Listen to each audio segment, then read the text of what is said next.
அண்ணா, கம்யூனிசம்னா என்னண்ணா அப்படின்னு விஜயோட தங்கச்சி கத்தி படத்தில் கேட்டோடனே, விஜய், உன் பசி போக நீ சாப்பிட்ற இன்னொரு இட்லி இன்னொருத்தரோடையதுமா அப்படின்னு சொல்லியிருப்பார் கம்யூனிஸ்ட்டை பற்றி. ஆனால் எக்கனாமிக்ஸ் தான் என்னென்னா அப்படின்னு யாரும் கேட்கல இல்லையா. அவர் கில்லி படத்தில் Indian economy is always the best எக்கானமின்னு சொல்லியிருப்பார். ஆனால் அதுக்கு எக்ஸ்ப்ளனேஷன் யாரும் சொல்லித்தரல.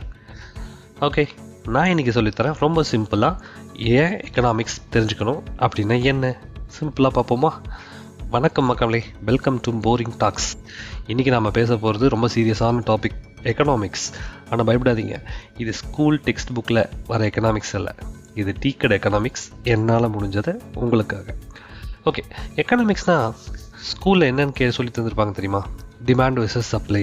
டிமாண்ட் அதிகமாகும் போது சப்ளை கம்மியாக இருந்துச்சுன்னா என்ன ஆகும், சப்ளை அதிகமாகும் போது டிமாண்ட் இருந்துச்சுன்னா கம்மியாக இருந்துச்சுன்னா என்ன ஆகும், அப்புறம் நேஷ்னல் இன்கம் எப்படி, ஜிடிபி எப்படி கால்குலேட் பண்ணுறது, இதெல்லாம் தான் சொல்லி கொடுத்துருப்பாங்க.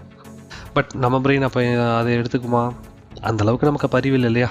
சரி, அதனால் நானும் படிக்கலை, நானும் ஆர்ட்ஸ் ஸ்டூடெண்ட் தான். எக்கனாமிக் அப்போ அவ்வளோவா படிக்கலை, பட் ஜாலியான சப்ஜெக்ட்னு நினச்சிட்டு விட்டுட்டேன். ஏன்னா கதை எழுதலாம்.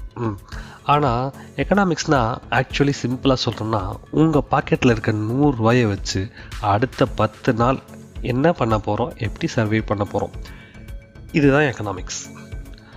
இது பேச்சுலர்ஸ்க்கு நிறைய கனெக்ட் ஆகும்னு நினைக்கிறேன். ஏன்னா நான்லாம் அப்படி தான் யோசிச்சிருப்பேன். ஓகே, நமக்கு இருக்கிற இத்தனோண்டு காசை வச்சு அடுத்த மாதம் வரைக்கும் எப்படி ஓட்ட போகிறோம், சாப்பிட போகிறோம், வேலைக்கு போக போகிறோம், மற்ற செலவு வந்துச்சுன்னா என்ன பண்ண போகிறோம், இதெல்லாம் யோசிச்சிருப்போம் இல்லையா. ஸோ இதெல்லாம் தான் எக்கனாமிக்ஸ். இதை யோசிக்கணும், எப்படி யோசிக்கணும், என்ன பண்ணணுன்ட்டு.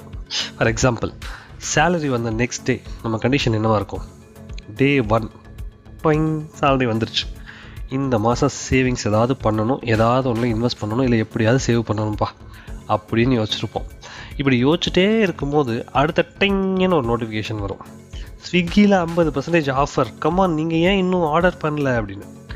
சரி, இன்வெஸ்டிங்க சேவிங்ஸ் அப்புறம் பார்ப்போம், முதல்ல என்ன புதுசாக சாப்பிடுவோம், என்ன ஐட்டம் புதுசாக இருக்குது, பிரியாணியாக ஆர்டர் போடு, புது கடை திறந்திருக்கா போகலாமா அப்படின்னு யோசிச்சுட்டு அடுத்த நிமிஷமே அதை விட்டுட்டு நம்ம கடந்திருப்போம். ஆனால் தேதி 10 தாண்டறக்குள்ளேயே டே 100 ரூபா இருந்தால் ஜிபே பண்ணலாமா அப்படின்னு கேட்குறது தான் நம்ம பசங்கிட்ட எல்லாத்தோட சுச்சுவேஷனும். ஆனால் அவனும் அந்த 100 ரூபா இல்லாமல் தான் இருப்பான். ஏன்னா இன்றைக்கி அப்படி தான் இருக்கு இல்லையா. பேச்சுலர்ஸாக இருக்கட்டும், ஃபேமிலி மேனுக்கு கூட அந்த நிலைமை தான். எக்கனாமிக்ஸ் தெரிஞ்சால் நீங்கள் ஆஃபர்னாலும்